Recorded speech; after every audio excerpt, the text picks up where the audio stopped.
हमारी आस्था भी, हमारी आस्था की भी अहमियत है। हमने बाबरी मस्जिद को सब्र किया है, जान बाबरी को सब्र नहीं करेंगे तो खत्म होना चाहिए ये सलीका। कभी तो हमें खड़े होकर अपनी बात रखनी होगी। तो मैंने ऐलान किया है कि बाबरी मस्जिद के बाद बस इंशाअल्लाह ये लड़ाई सड़कों पर लड़ी जाएगी। हमारे प्राचार्य साहब कोर्ट में मस्जिद की लड़ाई लड़ेंगे, लेकिन हम तमाम मुसलमान सड़कों पर मस्जिद की हिमायत पे लड़ाई लड़ेंगे। और लड़ाई वो नहीं होगी, हमें किसी से लड़ाई नहीं करनी है। हमें दिखाना है कि हम बेदार हैं, हम बर्दाश्त नहीं करेंगे। उन्होंने कहा था हमारी आस्था कोर्ट से ऊपर है। हमने कहा था कोर्ट का जो फैसला होगा हमें वो मंजूर होगा। अब मैं कहता हूं कि हमारी आस्था कोर्ट से ऊपर इसलिए है कि हम एक बार बेईमानी कोर्ट की देख चुके हैं, दोबारा देखने को तैयार नहीं। नाला अंग्रेज हुकूमत कर रहा है। अगर इस तरीके को हमने पहचान लिया है तो हमें चाहिए कि तमाम लोगों को, दबे कुचले तमाम लोगों को, मजलूम तमाम लोगों को मुत्तहिद होना चाहिए। हम ताकत हासिल करने के लिए, हुकूमत हासिल करने के लिए ये बात नहीं कर रहे हैं, बल्कि हम इसलिए कर रहे हैं कि हमें अपने देश से प्यार है, हम अपने वतन से मोहब्बत करते हैं, हम अपने मुल्क की अदलिया से मोहब्बत करते हैं, हम अपने देश के संविधान से मोहब्बत करते हैं। हम ये महसूस कर रहे हैं कि आज अदलिया को हिंदुस्तान में खत्म करने की कोशिश की जा रही है। जब बुलडोजर से फैसले होंगे, जब पुलिस खुलेआम इनकाउंटर करेगी, अदालतों तक जब बात नहीं पहुंचेगी तो अदालतों के वजूद की अहमियत क्या रह जाएगी। हम अदालतों की हिमायत पे खड़े हैं, हम संविधान की हिमायत पे खड़े हैं। मैं कहना यह चाहता हूं, अभी पिछले दिनों आपने देखा होगा, गुज़श्ता साल भी मैंने इस बात को नोटिस किया था और इस साल भी मैंने नोटिस किया कि सुप्रीम कोर्ट ने दिल्ली के प्रदूषण को देखते हुए दिवाली के पटाखों पर पाबंदी लगाई,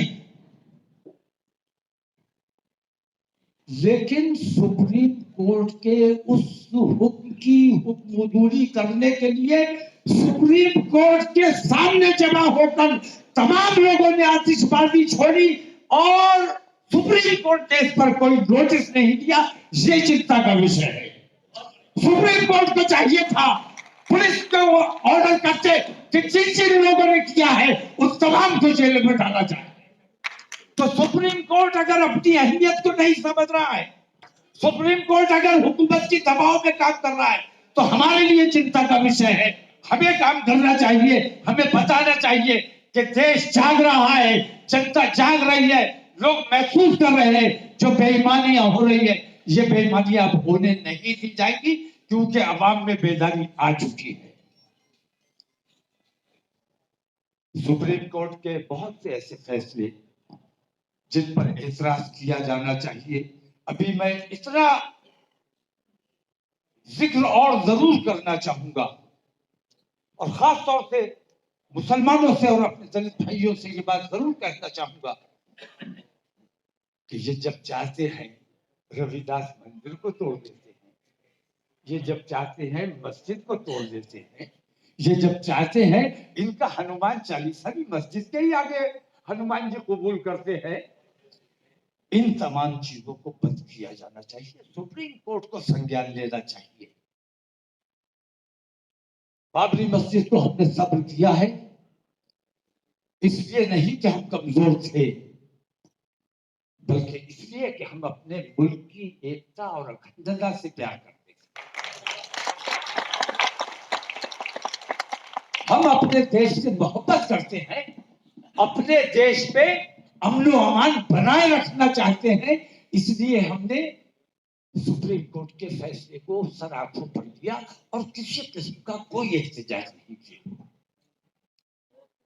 लेकिन नतीजा ये निकला, हमारे सब्र का नतीजा ये निकला कि हमें बुज़दिल समझा गया।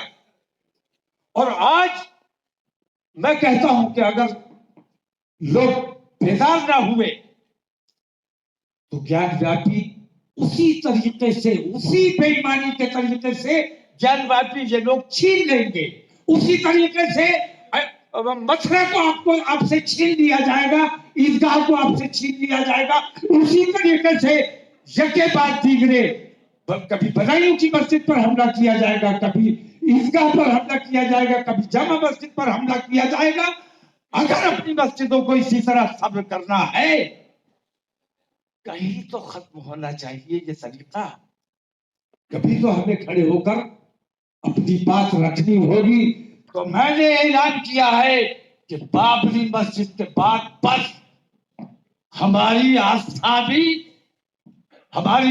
की भी अहमियत है। हमने बाबरी मस्जिद को सब्र किया है, ज्ञानव्यापी को सब्र नहीं करेंगे।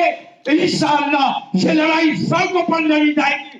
हमारे प्राचार्य साहब कोर्ट में मस्जिद की लड़ाई लड़ेंगे, लेकिन हम तमाम मुसलमान सड़कों पर मस्जिद की हिमायत की लड़ाई लड़ेंगे। और लड़ाई वो नहीं होगी, हमें किसी के से लड़ाई नहीं करनी है। हमें दिखाना है कि हम बेदार हैं, हम बर्दाश्त नहीं करेंगे। उन्होंने कहा था हमारी आस्था कोर्ट से ऊपर है। हमने कहा था कोर्ट का जो फैसला होगा हमें वो मंजूर होगा। अब मैं कहता हूं कि हमारी आस्था कोर्ट से ऊपर इसलिए है कि हम एक बार बेईमानी कोर्ट की देख चुके हैं, दोबारा देखने को तैयार नहीं। जहां जो तमाम लोग शरीक हुए, मैं उन तमाम लोगों का तहे दिल से शुक्रगुजार हूं। और तवील गुफ्तगू का वक्त नहीं है, सिर्फ इतना कहना चाहता हूं कि आज जो हमारा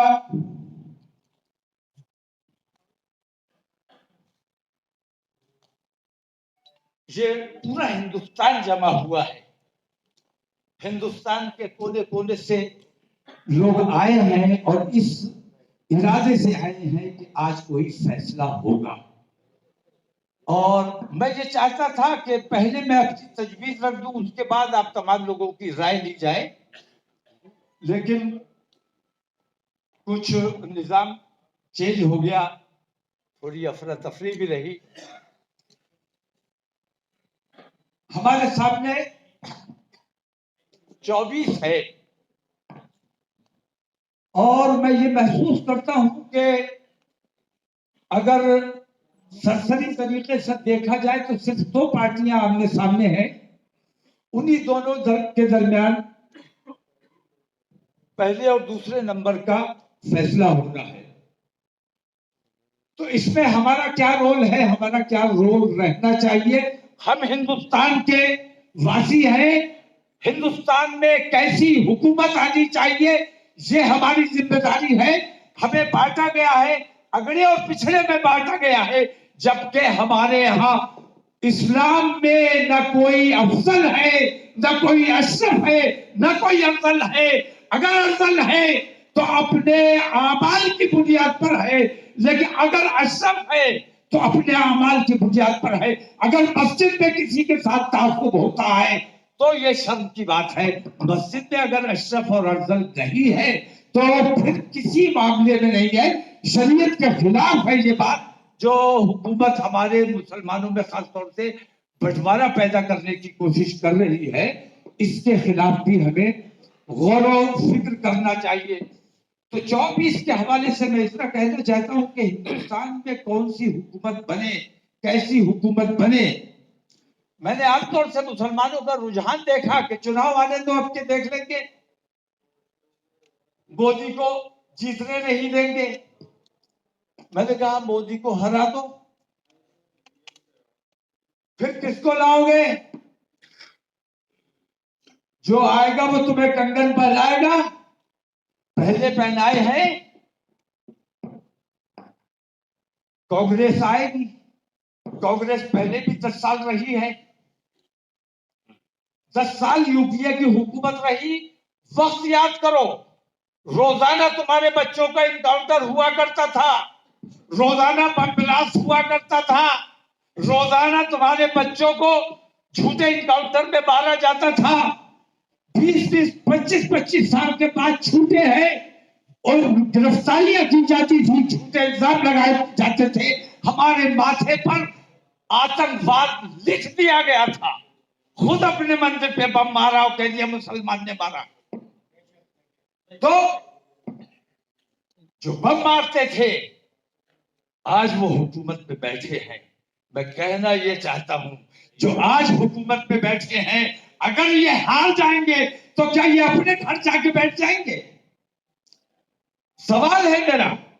जो हार जाएगा वो अपने घर जाकर नहीं बैठेगा, वो अपने फिर पुराने तरीके पर आएगा। दंगे कराए जाएंगे, फसाद कराए जाएंगे, ब्लास्ट कराए जाएंगे, और फिर हमारी गिरफ्तारियां होंगी, फिर हमारे बच्चों के इनकाउंटर होंगे, फिर हमारे साथ वही सब होगा जो उन 10 सालों में, यूपीए के 10 सालों में। आप याद करो, आपको याद आ जाएगी सब बातें। कहना ये चाहता हूं कि आपके सामने मनमोहन सिंह के 10 साल मौजूद हैं। आजादी के बाद से आज तक क्या हुआ मैं उस पर बहस नहीं करना चाहता, लेकिन मनमोहन सिंह के 10 साल आपके सामने मौजूद हैं। आप याद करो कि आपका क्या नुकसान हुआ, क्या फायदा हुआ, सच्चर आयोग कहां गया, बडला हाउस इनकाउंटर की जांच कहां गई।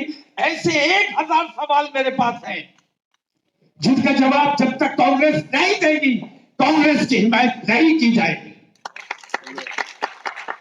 जब तक टेबल टॉक नहीं होगी, किसी मुसलमान को इजाजत नहीं है कि वो अपने तौर पर फैसला करे। अपने तौर पर अगर फैसला करोगे तो नुकसान के जिम्मेदार तो खुद हो।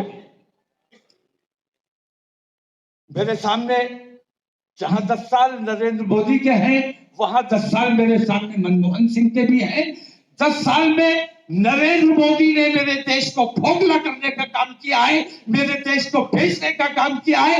नरेंद्र मोदी से मेरी रंजिश नहीं है, नरेंद्र मोदी से मेरी लड़ाई नहीं है। मैं अपने देश से मोहब्बत करता हूं। देश को जो बेचा जा रहा है, जो खोखला किया जा रहा है, मैं इसलिए नरेंद्र मोदी से नफरत करता हूं। मैं अपने देश प्रेम की बुनियाद पर ऐसी तमाम ताकतों से नफरत करता हूं जो मेरे देश का नुकसान कर रही है।